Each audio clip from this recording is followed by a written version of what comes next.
प्यारे बच्चों, आपका दिन मंगलमय हो। अगर आप नए हैं तो इस चैनल को सब्सक्राइब कर लें। चैनल का नाम है VVBBC चैनल। आज हम शुरू करते हैं कुंवर नारायण की कविता बात सीधी थी पर की व्याख्या। बात सीधी थी पर एक बार भाषा के चक्कर में जरा टेढ़ी फंस गई। चक्कर में होता है प्रभाव दिखाने की कोशिश में और ज्यादा चमत्कारिक बनाने की कोशिश में। जरा टेढ़ी फंस गई। टेढ़ा फंसना होता है बुरी तरह फंस जाना, बुरी तरह फंसना। उसे पाने की कोशिश में भाषा को उल्टा पलटा, तोड़ा मरोड़ा, घुमाया फिराया कि बात या तो बने या फिर भाषा से बाहर आए, लेकिन इससे भाषा के साथ साथ बात और भी पेचीदा होती चली गई। पेचीदा का मतलब होता है जटिल, उलझी हुई, जटिल या उलझी हुई। कठिन भी इसका मतलब होता है। इसकी व्याख्या देखें। बात सीधी थी पर एक बार भाषा के चक्कर में जरा टेढ़ी फंस गई। कवि कहता है कि मेरे मन में एक सामान्य सी बात आई और मैंने उसे चमत्कारिक बनाने के चक्कर में या भाषा के भ्रम का शिकार होकर मैंने उसे बढ़िया से बढ़िया भाषा का प्रयोग करने की इच्छा से उसके लिए सोचा। मैंने सोचा कि बढ़िया से बढ़िया भाषा में अपनी बात को कहूंगा, अपनी कविता को बनाऊंगा और उसके माध्यम से मैं अपनी बात लोगों के सामने रखूंगा। परंतु ऐसा करते समय मेरा जो मुख्य भाव है या मेरा जो कथ्य है वो उलझ कर रह गया, बुरी तरह फंस गया और बात की सरलता और स्पष्टता नष्ट हो गई। सीधी सीधी बात थी, सरल जो बात थी मेरे मन में आई थी, जिसे मैं कविता के माध्यम से बताना चाहता था, वो जो मेरी बात है बुरी तरह से उलझ कर रह गई। सरल सी बात भी उलझ कर रह गई। तब मैंने एक बड़ी भारी भूल कर दी। उसे पाने की कोशिश में भाषा को उल्टा पलटा। मैंने क्या किया? मैंने भाषा के शब्दों को काटना छांटना शुरू कर दिया, यानी कि मैंने काट छाट शुरू कर दी। तोड़ना मरोड़ना शुरू कर दिया, तोड़ना मरोड़ना शुरू कर दिया। उसे कभी इधर घुमाया, कभी उधर घुमाया, यानी शब्दों को इधर उधर घुमाना शुरू कर दिया कि बात या तो बने या भाषा से बाहर आए। और मैंने ये काम अपनी मूल बात को सहजता सरल रूप में व्यक्त करना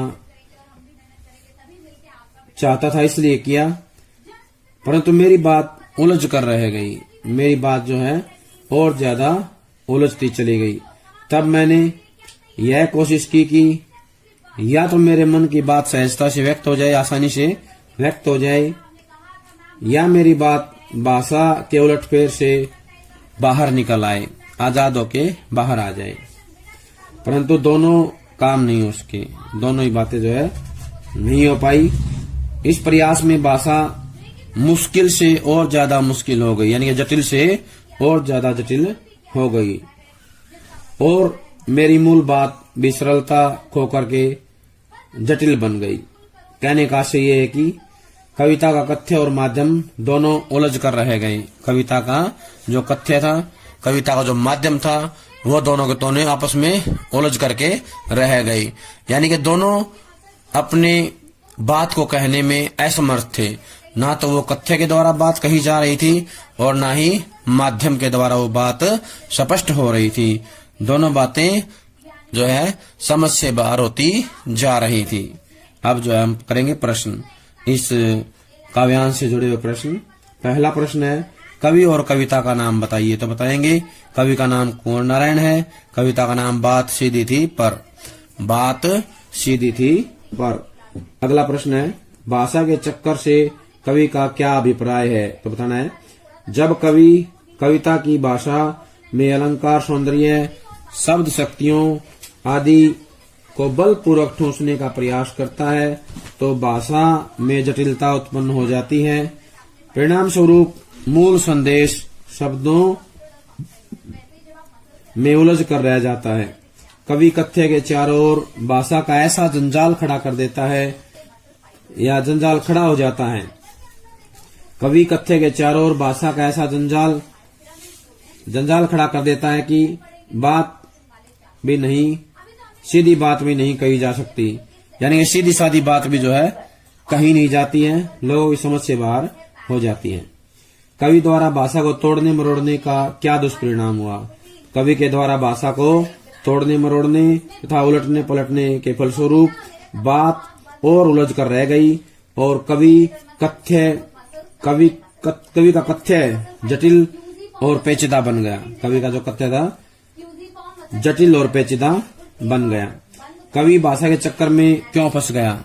भाषा के चक्कर में क्यों फंस गया? कवि अपनी सीधी बात को प्रभावशाली ढंग से कहना चाहता था। किसके जाने?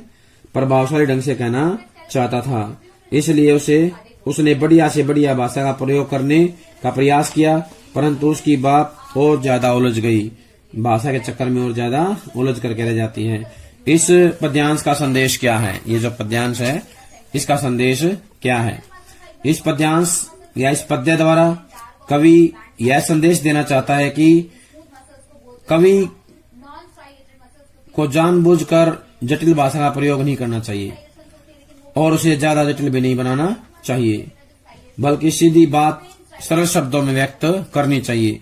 भाषा की जटिलता कथ्य को उलझा कर रख देती है और कविता पाठक को आनंदानुभूति नहीं दे पाती, यानी पाठक को आनंद प्रदान नहीं कर पाती है।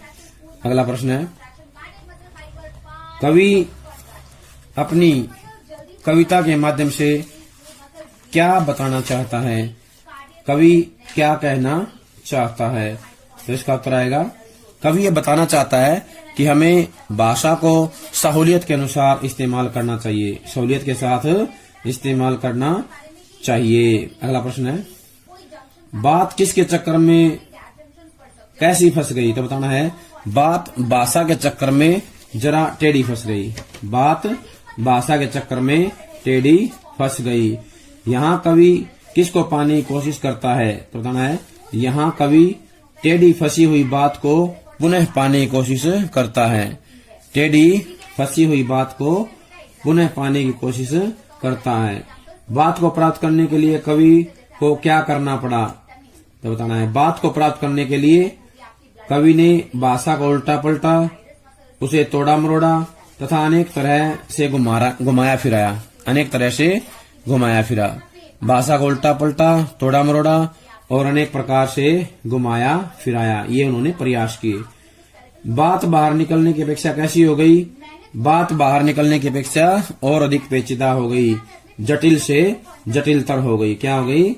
जटिल से जटिलतर हो गई। भाषा जो है क्या हो गई? बाहर निकलने की अपेक्षा जटिल से जटिलतर हो गई, यानी और अधिक पेचीदा हो गई। अगला प्रश्न है, काव्य सौंदर्य बताइए। इस काव्यांश का काव्य सौंदर्य है तो बताना है, अनुप्रास और पुनोक्ति प्रकाश अलंकारों का प्रयोग किया गया है, मुक्त छंद का प्रयोग किया गया है, मुहावरे का सुंदर प्रयोग देखने को मिलता है, कवि ने लाक्षणिकता से परिपूर्ण भाषा का इस्तेमाल किया है।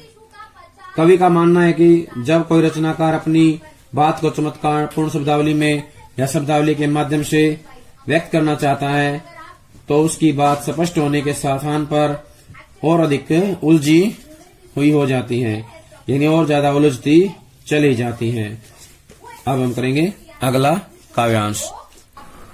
सारी मुश्किल को धैर्य से समझे बिना मैं पेच को खोलने की बजाय उसे बेहतर कसता चला जा रहा था, क्योंकि इस कर्तव्य पर मुझे साफ सुनाई दे रही थी तमाशबीनों की शाबाशी और वाह वाह। अब हम इसकी करेंगे व्याख्या। उससे पहले कठिन शब्द करते हैं। सारी मुश्किल होता है सारी कठिनाई, मेरे सामने जो कठिनाई थी वो। धैर्यपूर्वक होता शांति से, समझे बिना माने विचार किए बिना। मैं पेच को खोलने की बजाय उसे बेहतर कसता चला जा रहा था। पेच को खोलने की बजाय उसे बेहतर कसता चला जा रहा था।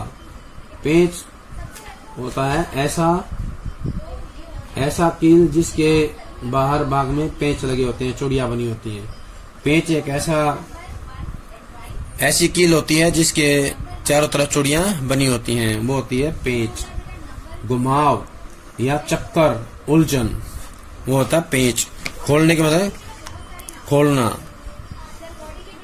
उसे बेहतर कसता चला जा रहा था, खोलने की बजाय क्या है, मैं उसे कसता चला जा रहा था, यानी और ज्यादा जो है उसे कस रहा था। कर्तव्य होता कार्य, साफ सुनाई देना, सीधे सीधे सुनाई देना। तमाशबीन होता है तमाशा देखने वाले। शाबाशी होता है प्रशंसा, वाह वाह होता है वाह वाह बड़ाई। कवि कहता है कि मेरी सहज सरल बात भाषा के चक्कर में फंस गई।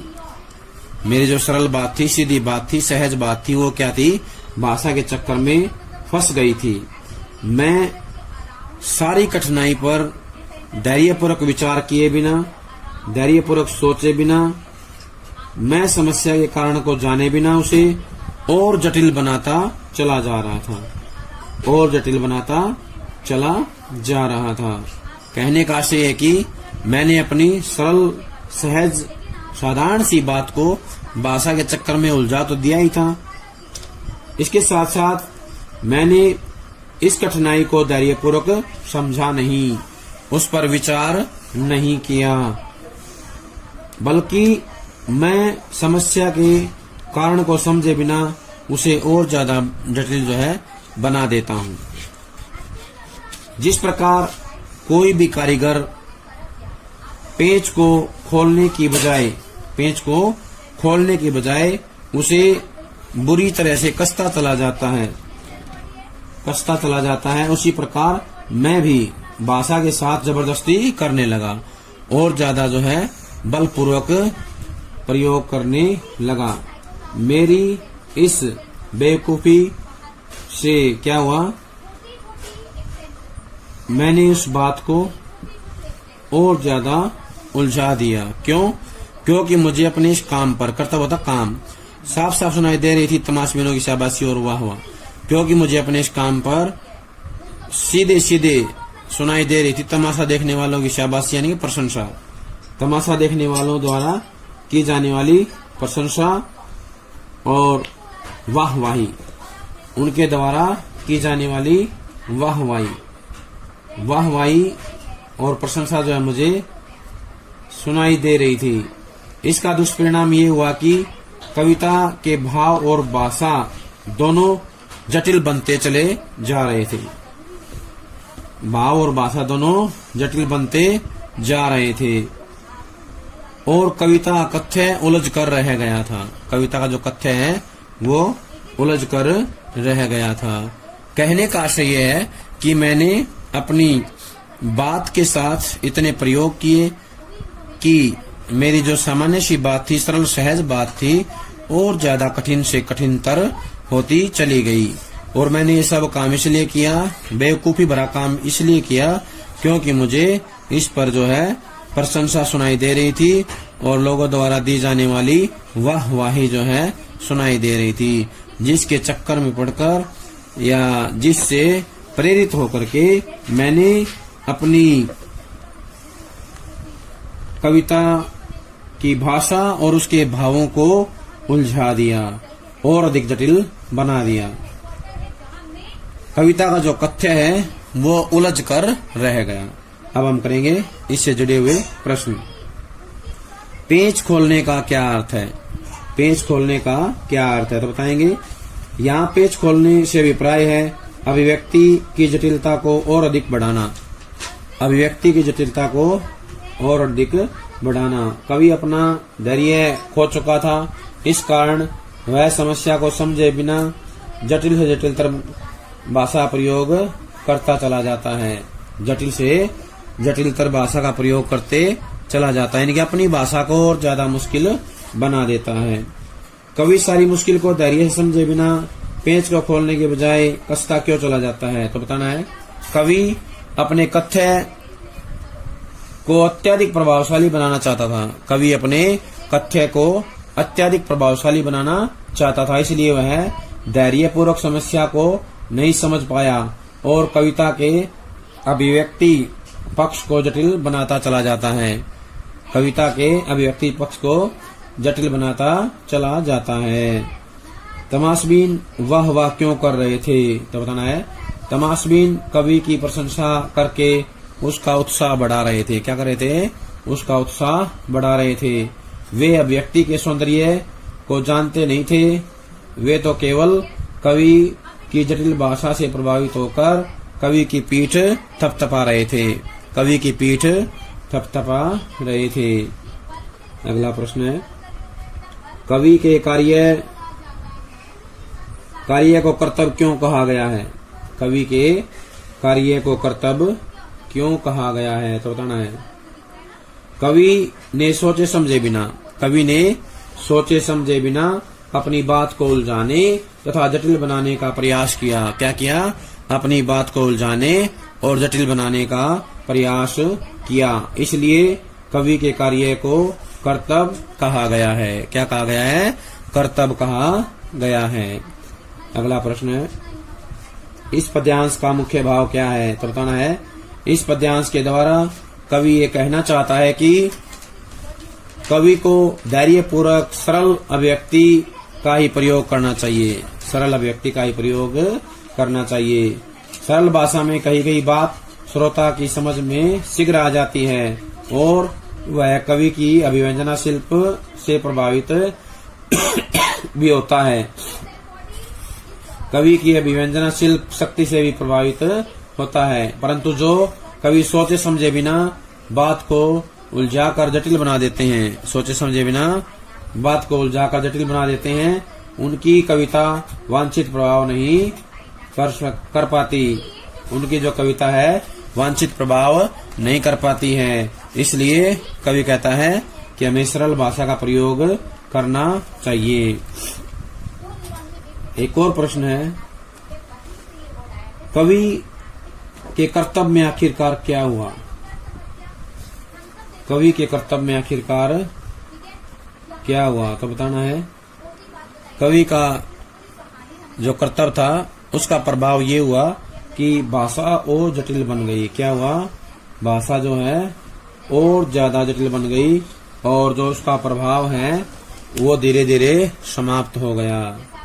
अगला प्रश्न है, कवि क्या कर्तव्य कर रहा था, तो बताना है कवि जो है अपनी सामान्य सी बात को जो है सोचे बिना और ज्यादा मुश्किल बनाता जा रहा था और ज्यादा कठिन से कठिनतर बनाता चला जा रहा था, क्योंकि उसे पता नहीं था कि पेंच को खोलना है या कसना है। वह पेंच को खोलने की बजाय और ज्यादा कसता चला जा रहा था। अगला प्रश्न है, कवि को कर्तव्य करते समय कौन लोग क्या दे रहे थे, तो बताना है कवि को कर्तव्य करते समय तमाशबीन लोग अपनी शाबाशी और वाहवाही दे रहे थे। कौन दे रहे थे? तमाशबीन लोग अपनी शाबाशी और वाहवाह दे रहे थे। इसके बाद इसके काव्य सौंदर्य जुड़ी बातें करेंगे। काव्य सौंदर्य क्या है तो बताएंगे। इसमें जो है कवि ने मुक्त छंद का प्रयोग किया है। किसका क्या है? मुक्त छंद का प्रयोग किया गया है। अनुप्रास और पुनोक्ति प्रकाश अलंकार का प्रयोग किया गया है। शब्द योजना उच्च कोटि की है। पेच खोलना, इसमें पेच खोलने की बजाय उसे कसने में दृश्य बिंब की सुंदर योजना है। इसके बाद हम बताएंगे कि इसमें कवि ने जो रूप का अतिशयोक्ति अलंकार का प्रयोग किया है। क्या किया गया है? रूप का अतिशयोक्ति अलंकार का प्रयोग किया है। बिंब योजना उच्च कोटि की है।